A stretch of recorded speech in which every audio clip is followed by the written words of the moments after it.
Hola, voy a tratar de exponer a continuación una serie de conceptos generales sobre los movimientos literarios del modernismo y la generación del 98. Para ponernos en situación, el movimiento anterior era el realismo y el naturalismo, que eran movimientos donde las manifestaciones literarias eran principalmente narrativas, la novela y los cuentos, y algo de teatro, y tenían como objetivo la observación minuciosa de la realidad para detectar y denunciar sus problemas, sus injusticias, todas las cosas que había que tratar de mejorar. Este movimiento, el realismo y el naturalismo, estos movimientos, estéticamente se van a ir agotando o van a pretender evolucionar, sobre todo porque en la parte de poesía no estaban teniendo grandes frutos, ¿no? Manifestaciones. Además, los problemas sociales y políticos, ideológicos, siguen o incluso aumentan. Es la época de la industrialización, es la época del marxismo, de la lucha de clases, desigualdades sociales de todo tipo. Y claro, todo esto pues en España también tiene sus manifestaciones. Estamos entonces en una época, digamos, de segunda mitad o finales del siglo XIX. La sociedad española va a estar en crisis, sobre todo por una crisis económica que hubo en 1890. Y con esto van a darse dos movimientos ideológicos en España, pero que, como vamos a ver, tienen que ver con Europa. El primer movimiento que se da en España, ideológico, no artístico, todavía estamos hablando de pensamiento, de la parte que va a contagiar a la literatura, pero que es ideológica. El primer movimiento es el regeneracionismo. Este movimiento, el regeneracionismo, está promovido por un pedagogo, un intelectual, que se llama Joaquín Costa. Tenía como lema este movimiento escuela y despensa. Esto quería decir que lo primero era la educación, aparte de las necesidades primarias, ¿no? Pero sobre todo la educación. Quería cuidar y moldear la educación en un sentido pues, bastante idealista, pero también a la vez humanista, humano, ¿no? Este movimiento no llegó a consolidarse, no llegó a cuajar. No llegó porque las generaciones más jóvenes no llegaron a aprenderlo, a hacerlo suyo como para querer continuarlo. Aún así, va a quedar latente el regeneracionismo, va a quedar ahí para, como veremos, otros posteriores van a continuarlo de alguna manera. El segundo movimiento ideológico es el institucionismo, por así llamarlo, porque tiene que ver con la institución libre de enseñanza, que ahora veremos lo que es. Este movimiento viene de Alemania mediante un movimiento de allí que se llama el krausismo. El krausismo es la doctrina filosófica de Krause, un alemán, que tenía un sentido puramente idealista. En filosofía pues se opone la parte, digamos, el bloque racionalista con el idealista. El idealista es menos realizable, pero tiene sus ingredientes que pueden ir haciendo avanzar a la sociedad también. Así que en la segunda mitad del XIX, este Krause promueve en Alemania un movimiento idealista, moralizante, que quiere considerar a todas las personas iguales, que tiene un trasfondo religioso, bueno, trasfondo y superficie religiosa, es un movimiento bastante religioso, pero con un sentimiento religioso supuestamente liberal. supuestamente, porque uno que se cree unos términos religiosos, unas creencias y unas cosas así, pues en cierto modo puede que no sea del todo libre, pero bueno, en sentido, en cuanto al choque con la Iglesia y tal y cual, sí que era liberal. Y este movimiento del krausismo lo trajeron a España una serie de personas, unos cuantos españoles que estuvieron allí. Primero fue Julián Sanz del Río, que estuvo en Alemania y se trajo el krausismo a España.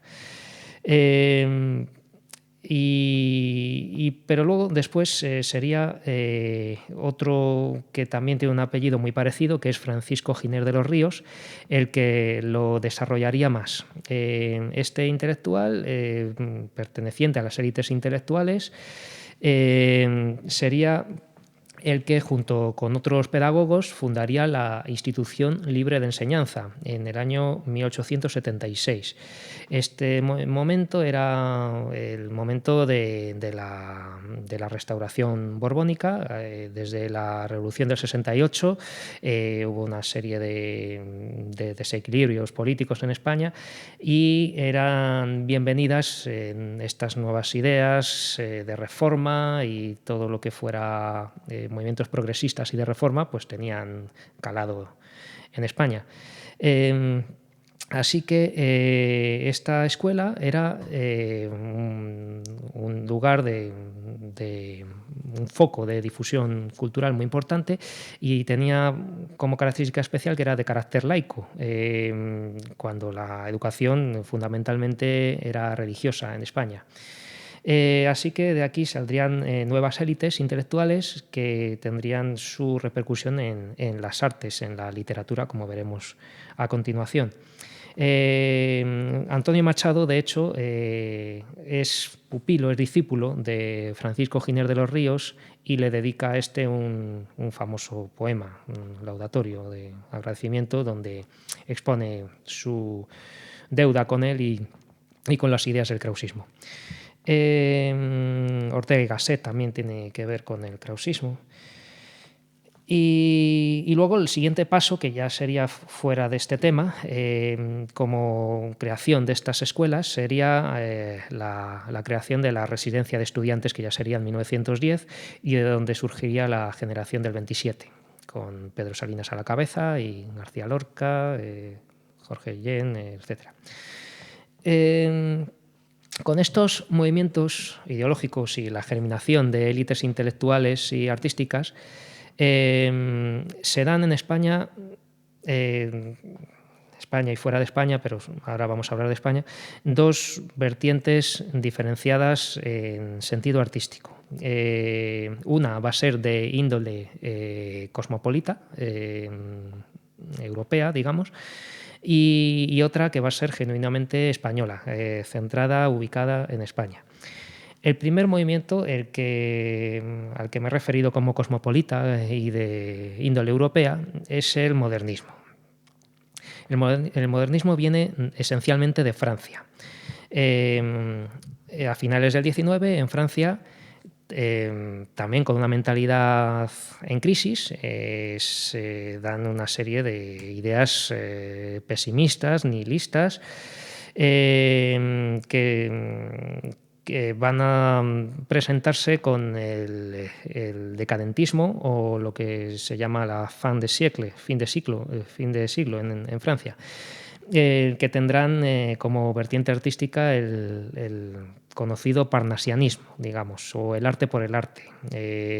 También, incluso en este saco se podría meter el simbolismo, ¿no? El simbolismo francés. Estos movimientos, sobre todo ahora vamos a hablar del simbolismo, va a destacar en poesía, y estos poetas van a ser principalmente burgueses, unos burgueses que pretenden evadirse de la realidad y que van a tener un alto concepto de ellos mismos, y sobre todo porque se creen especiales como artistas. Como artistas son distintos, son especiales, son, digamos, que superiores, por así decirlo. No es que lo digan como tal, pero sí que con el desprecio que tienen a todo y el aprecio, digamos, y el autoelogio como poetas y artistas, con esa pose tan forzada y tan ostentosa de poetas, no dejan de ser unos narcisistas, gente que ensalzan el arte ante todo, de espaldas a la realidad y a los problemas sociales reales. Con ello también lo que hacen es que al sentirse élites artísticas, élites sociales refugiadas en el arte, no van a, digamos, a crear para el pueblo, sino para sí mismos, para ellos mismos. Entonces les va a dar igual que no se les entienda. Esto tiene que ver con el simbolismo que estoy diciendo, porque este simbolismo difiere de todo el símbolo como recurso literario anterior. El símbolo es el mejor y más poderoso recurso poético, recurso literario, figura retórica, por así llamarlo. Y el símbolo se ampara en una tradición, en una comunidad de personas y de generaciones que han atribuido a ese símbolo un significado y lo han transmitido culturalmente, ¿no? Tradicionalmente. El símbolo generalmente suele ser un elemento de la naturaleza. Ya hablaré del símbolo en otro momento porque merece una explicación detallada. Pero el símbolo en este momento se vuelve hermético, lo que se llama hermetismo en el símbolo poético. Esto quiere decir que ya no es un símbolo que pueda ser comprendido por todos, sino que uno crea un símbolo, le da un significado simbólico a algo que le dé la gana, algo que le parezca a él o a ella, a esa persona, que significa algo. Entonces el significado es hermético, es cerrado, porque solamente esa persona, desde sí misma y solo para sí misma, va a entender ese símbolo, este individualismo en la creación poética. Va a seguir evolucionando, dará lugar a distintos movimientos de vanguardia y supone lo que es la pérdida en esta parte de la poesía de la tradición simbólica, digamos, pero va a perdurar. Lo que es el símbolo no lo dejan como hace García Lorca, Verde que te quiero verde, y otros poetas y tal y cual, no van a olvidar el sentido verdadero, el tradicional y el antiguo del símbolo. Todo esto para hablar de los poetas estos simbolistas, parnasianos, etc. Los más famosos simbolistas franceses son los archiconocidos Rimbaud, Verlaine y Mallarmé, en poesía, en verso, y los poemas en prosa están de la mano de Baudelaire. Estos poetas ensalzan la belleza, el erotismo, van a llevar muy arraigado un nihilismo, una decepción con la realidad, con la vida en general.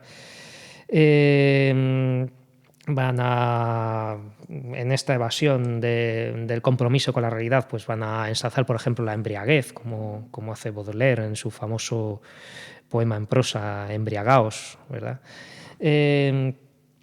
Entonces, todo esto va a expandirse, va a llegar a distintos países europeos. Digamos que a España, digamos que la traspasa como si fuese una sustancia incorpórea, y va a llegar a Hispanoamérica. Este movimiento, a través de contactos con otros países de Europa y tal y cual, llega a Hispanoamérica, y el modernismo en el mundo hispánico nace con Rubén Darío en Nicaragua. Rubén Darío es un poeta nicaragüense y va a hacer modernismo en sentido puro, de la manera española, pero va a ser modernismo. El modernismo de Rubén Darío consiste en una perfección artificiosa del lenguaje, es decir, un lenguaje depurado, no depurado, pero sino trabajado, muy, muy elaborado, un lenguaje con una disposición muy estudiada de cada palabra, de cada sonido. Va a haber muchas aliteraciones, va a haber sensaciones, sinestesias, va a haber un sinfín de recursos en el propio lenguaje, en la sonoridad. Se trata de trabajar el verso, el sonido poético. Ama tu ritmo, dice Rubén Darío, ¿no? O sea, el ritmo va a ser esencial en la poesía, cómo suena, porque eso es la parte modernista, del arte por el arte, de cómo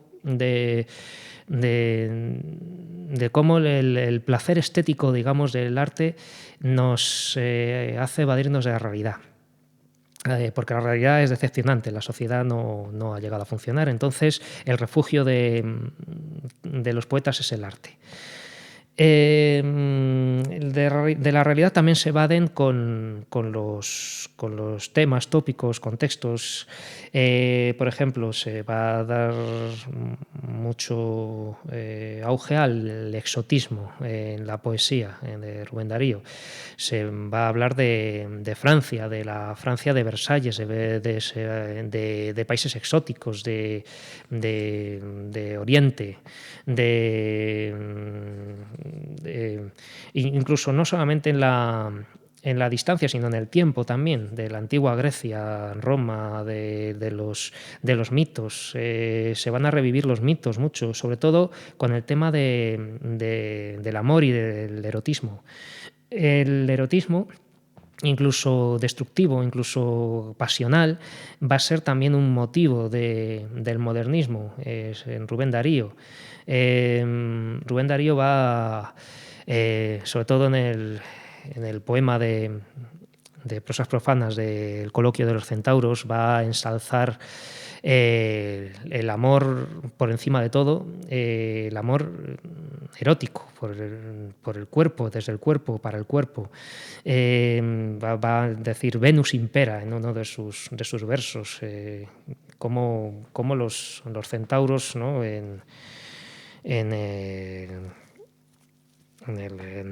Con el rapto, ¿no? de Yanira y otras bellas mujeres, ¿no? Pues van a ser masacrados por los hombres.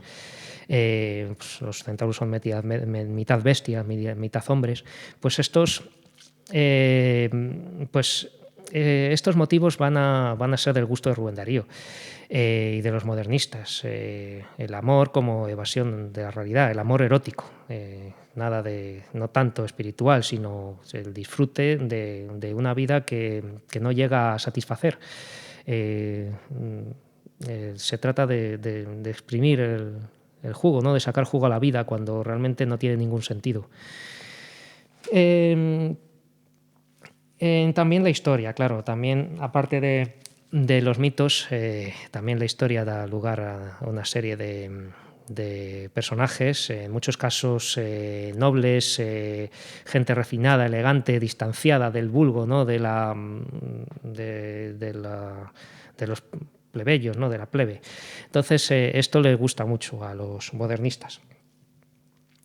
Pero claro, en España esto no llega a cuajar, no llega a ser algo que sea muy del gusto de los españoles. Esto del narcisismo, del arte, todo esto no llega a cuajar.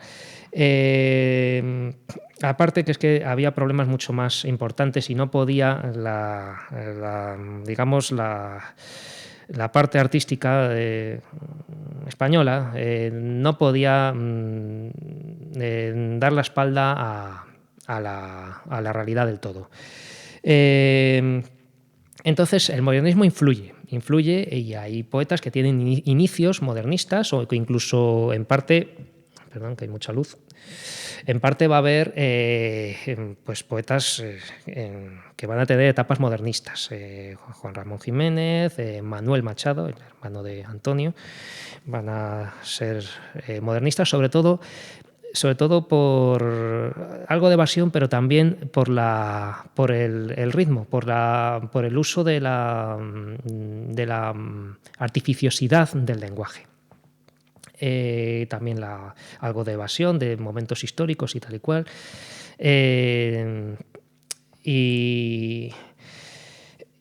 Pero vamos, como digo, no va a ser el motivo fundamental.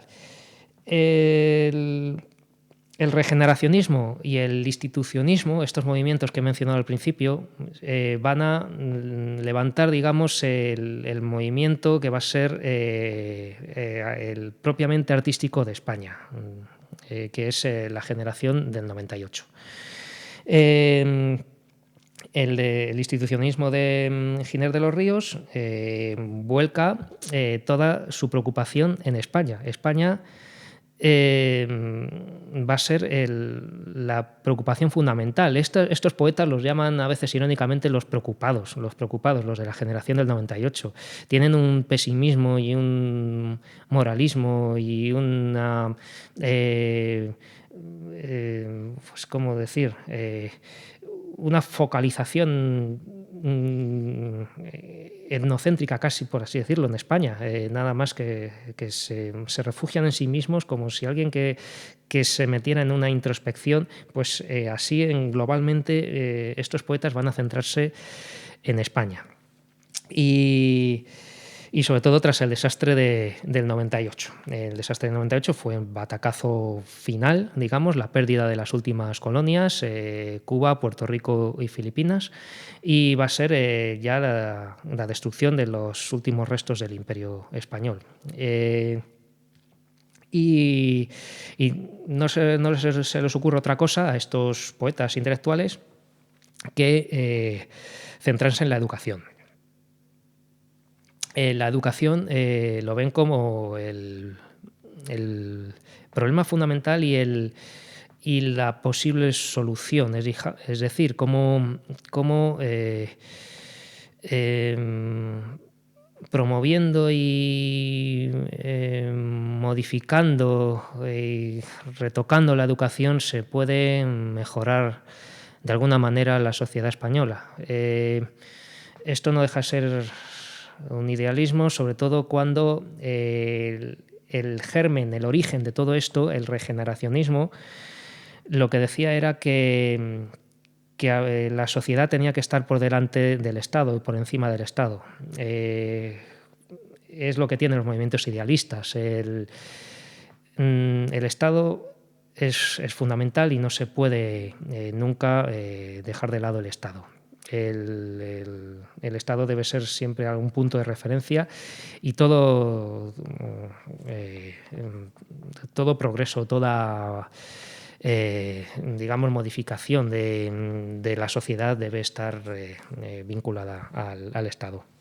Actualmente estamos viendo con el coronavirus, con esta pandemia, cómo es fundamental que el Estado funcione. Pero bueno, esto del 98, la generación del 98, va a surgir entonces de estos movimientos del regeneracionismo, institucionalismo, y va a centrarse en España y va a tratar de recuperar la valoración de España. España se había perdido con estos golpes, la pérdida de las colonias, la crisis económica, todos los vaivenes políticos del 19, de la restauración, de revoluciones, de guerras carlistas, de todo. España estaba totalmente desmembrada, perdida. Y entonces se busca una esencia española, una esencia de la de la hispanidad, por así decirlo. Por eso se va a centrar tanto en Castilla. Piensan algunos, sobre todo Ortega y Gasset, aunque Ortega y Gasset es un personaje elitista, bastante confiaba en las élites como para mejorar España, cuando las élites en muchos casos no han hecho más que, que degradarla y destruirla.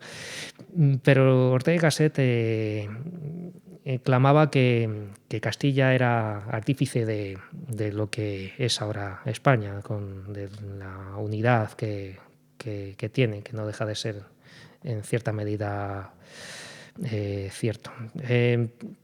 Sin embargo, España no solo es Castilla.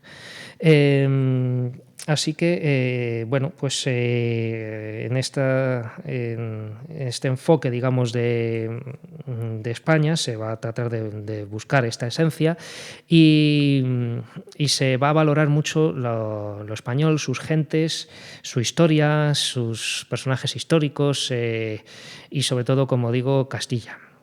De ahí que Antonio Machado, que es un poeta que si al principio tuvo algo de modernismo, se le considera un símbolo, la principal figura de la generación del 98. Por eso Antonio Machado va a escribir un libro que va a ser Campos de Castilla y va a hablar de sus gentes con particular afecto y valoración. Y bueno, pues así aquí está el contraste, sobre todo con el modernismo. Se va a escribir en la generación del 98 para el pueblo, porque se valora el pueblo, se valoran estas gentes que han sido la esencia española. Así que no para nada se van a creer especiales ni van a figurar excesivamente con esta pose de poetas, sobre todo pensando en Antonio Machado, que era alguien totalmente vinculado al pueblo y que no dejaba de valorarlo y de respetarlo. Y esto sería en poesía. En prosa, en novela, pues van a destacar Miguel de Unamuno, Pío Baroja, luego en teatro Valle Inclán y tal. Pero esto es más o menos lo que quería exponer, la diferencia entre modernismo y 98 y un poco el origen, estos movimientos que surgieron en Europa con este decadentismo francés y tal y cual que da lugar al modernismo, y luego el krausismo, el regeneracionismo y tal y cual, estos movimientos idealistas de reforma que van a dar lugar a la generación del 98 en España. Y esto sería todo en cuanto a la contextualización de estos movimientos literarios.